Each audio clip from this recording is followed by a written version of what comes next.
নমস্কার, আশা করি আপনারা সবাই খুব ভালো আছেন। কুকিং অ্যান্ড মাই ভিলেজ চ্যানেলে একটি নতুন পর্বে আপনাদের সবাইকে স্বাগত জানাই। নতুন ভিডিও নিয়ে আপনাদের সামনে চলে এসেছি। আজকে বানাবো হেলেঞ্চা শাকের চপ। আপনারা ভিডিওটি অবশ্যই শেষ পর্যন্ত দেখতে থাকুন। আশা করি হেলেঞ্চা শাকের চপ তৈরির ভিডিওটি আপনাদের ভালো লাগবে। আর ভালো লাগলে সাবস্ক্রাইব করে পাশে থাকার অনুরোধ রইল। হেলেঞ্চা শাকের চপ তৈরির জন্য বাড়ির বাগান থেকে হেলেঞ্চা শাক তুলে এনেছি। বাগানের এক সাইডে অল্প একটু জায়গাতে কয়েকটা হেলেঞ্চা শাকের গাছ লাগানো আছে। সেখান থেকে এই শাকগুলো পেয়েছি, আমি তুলে এনেছি চপ ভাজার জন্য।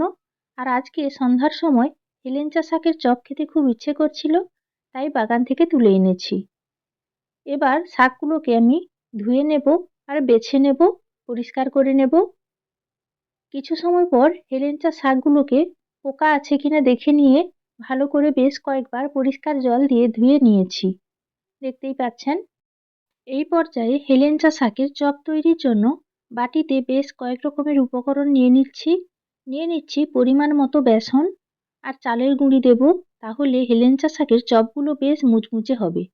আর আপনারা তো সবাই জানেন হেলেঞ্চা শাক স্বাদে তেতো, তাই বেশি কিছু মশলা দেব না। পরিমাণ মতো বেসন নিয়ে নিয়েছি। এই পর্যায়ে দিয়ে দিচ্ছি পরিমাণ মতো চালের গুঁড়ো। ছোট চামচের 4 থেকে 5 চামচ মতো চালের গুঁড়ো আমি দিয়ে দিলাম। এবার বেসন আর চালের গুঁড়ো খুব ভালো করে মিশিয়ে নিচ্ছি। চালের গুঁড়ো দিলে এমনিতেই মুচমুচে ভাব চলে আসে, তবে আপনারা যদি মনে করেন 1 চিমটে খাওয়ার সোডাও ব্যবহার করতে পারেন। এই পর্যায়ে দিয়ে দিলাম পরিমাণ মতো লবণ আর দিয়ে দিচ্ছি পরিমাণ মতো হলুদের গুঁড়ো। লবণ ও হলুদ গুঁড়ো দেওয়ার পর আবারও খুব ভালো করে মিশিয়ে নিচ্ছি। আর কোনো রকম মশলা ব্যবহার করব না। এই পর্যায়ে অল্প অল্প করে জল দিয়ে ব্যাটার তৈরি করে নেব। আর ব্যাটার খুব বেশি পাতলা করব না, আবার খুব ঘনও করব না। আলুর চপ তৈরির সময় আমরা যেভাবে ব্যাটার তৈরি করি, ঠিক একইভাবেই হেলেঞ্চা শাকের চপ তৈরির জন্য ব্যাটার তৈরি করে নিতে হবে। প্রথমে একসঙ্গে বেশি পরিমাণে জল দেওয়া যাবে না, তাহলে ব্যাটার বেশি পাতলা হয়ে যেতে পারে। অল্প অল্প করে জল দিয়ে বেসন আর চালের গুঁড়ো মাখিয়ে নিতে হবে, তাহলে ব্যাটারটা বেশ ভালো হবে। আর পরিমাপ বুঝে জল দিলে ব্যাটারটা পাতলা হয়ে যাওয়ার ভয় থাকবে না, আর খুব বেশি ঘনও করা যাবে না ব্যাটারটা। দেখতেই পাচ্ছেন ব্যাটার তৈরি হয়ে গেছে। ব্যাটার মোটামুটি কিছুটা ঘন রয়েছে, তবে এই পর্যায়ে বেশ কিছু সময় ধরে ব্যাটার বেশ ভালো করে ফেটিয়ে নেব। ভালো করে কিছু সময় ফেটানোর পর ব্যাটার আগের থেকে মোটামুটি কিছুটা পাতলা ভাব চলে এসেছে। আর দেখতেই পাচ্ছেন চামচের গায়ে একটা আস্তরণ সুন্দরভাবে লেগে গেছে। আর ব্যাটারটাও খুব ভালোভাবে রেডি হয়ে গেছে। ব্যাটার যত ভালোভাবে ফেটানো হবে চপগুলো তত মুচমুচে হবে। এই পর্যায়ে আমি কড়াইতে তেল গরম করতে বসিয়ে দিলাম।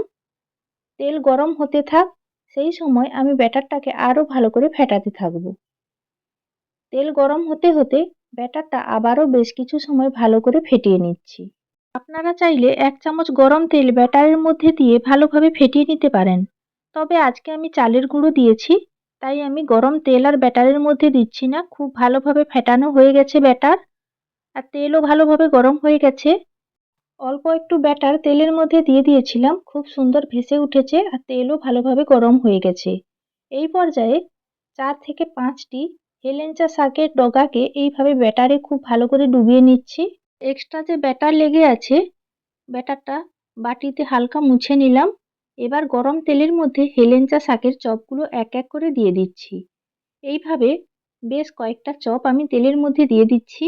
আর দোকানের মতো ডুবো তেলে আমি চপগুলো ভাজছি না, অল্প পরিমাণে তেল দিয়েছি, কারণ পোড়া তেলটা আবার পড়ে থেকে যাবে, তাই অল্প তেলেই আমি ভাজছি চপগুলো। আর চপের একদিক মোটামুটি ভালোভাবে ভাজা হওয়ার পর চপগুলোকে উল্টে দেব।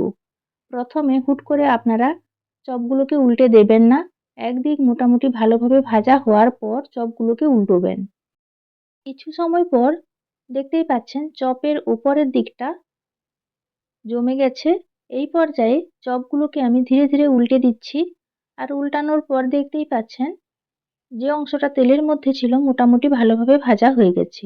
আর এইভাবে মিডিয়াম আঁচে চপগুলোকে বেশ কিছু সময় ধরে মুচমুচে করে ভেজে নেব। আপনারা এই পর্যায়ে আঁচ মিডিয়াম রাখবেন, তাহলে চপগুলো বেশি সময় ধরে ভাজলে মুচমুচে হবে। চপ ভাজা হয়ে গেছে। এই পর্যায়ে আমি তুলে নিচ্ছি, ভালো করে তেল ঝারিয়ে প্লেটের মধ্যে তুলে নিলাম। একইভাবে আবারও ব্যাটারে ডুবিয়ে হেলেঞ্চা শাকের চপগুলো তেলের মধ্যে এক এক করে দিয়ে দিচ্ছি। আবারও একদিক মোটামুটি ভাজা হয়ে গেছে হেলেঞ্চা শাকের চপগুলোর। ধীরে ধীরে চপগুলোকে উল্টে দিচ্ছি আর একইভাবে পূর্বের মতো চপগুলোকে উল্টে পাল্টে মুচমুচে করে ভালো করে ভেজে নেব। একটু সময় নিয়ে আপনারা অবশ্যই চপগুলোকে ভাজবেন। দেখতেই পাচ্ছেন চপের কালারটা ধীরে ধীরে চেঞ্জ হয়ে যাচ্ছে আর চপগুলোও খুব ভালোভাবে ভাজা হয়ে যাচ্ছে। এই চপগুলোও খুব ভালোভাবে ভাজা হয়ে গেছে। তেল ঝারিয়ে নিচ্ছি খুব ভালো করে। এই পর্যায়ে আবারও প্লেটের মধ্যে চপগুলোকে তুলে নিচ্ছি। হেলেঞ্চা শাকের সব চপগুলো আপনাদের সঙ্গে কথা বলতে বলতে ভাজা হয়ে গেছে। এই দুটো চপ ভাজা হলেই চপ সব ভাজা হয়ে যাবে। দেখতেই পাচ্ছেন চপগুলো ভাজা হয়ে গেছে। এই পর্যায়ে আমি তুলে নিচ্ছি। একইভাবে তেল ঝারিয়ে নিচ্ছি। আর এই হেলেঞ্চা শাকের চপ খেতে কিন্তু দুর্দান্ত লাগে। গরম গরম খেতে হবে, খুব ভালো লাগে। তৈরি হয়ে গেছে গরম গরম হেলেঞ্চা শাকের চপ। আপনারাও বাড়িতে হেলেঞ্চা শাকের চপ বানিয়ে খাবেন সন্ধ্যার সময়, খেতে খুবই ভালো লাগে। আর এই হেলেঞ্চা শাকের চপ বানানোর জন্য খুব বেশি মশলাপাতি লাগে না। লবণ, হলুদ আর চালের গুঁড়ো, বেসন হলেই চপ তৈরি হয়ে যাবে আর সময়ও কম লাগে। এইভাবে হেলেঞ্চা শাকের চপ তৈরির জন্য খুব বেশি ঝামেলাও থাকে না। আশা করি হেলেঞ্চা শাকের চপ তৈরির ভিডিওটি আপনাদের ভালো লেগেছে। আর ভিডিওটি যদি আপনাদের ভালো লেগে থাকে তাহলে অবশ্যই লাইক, শেয়ার ও কমেন্ট করে পাশে থাকার অনুরোধ রইল। একটা চপ আমি আপনাদেরকে ভেঙে দেখাচ্ছি। আওয়াজটা শুনে আপনারা বুঝতেই পারবেন কতটা মুচমুচে হয়েছে আর চপগুলো খেতে দারুণ হয়েছে।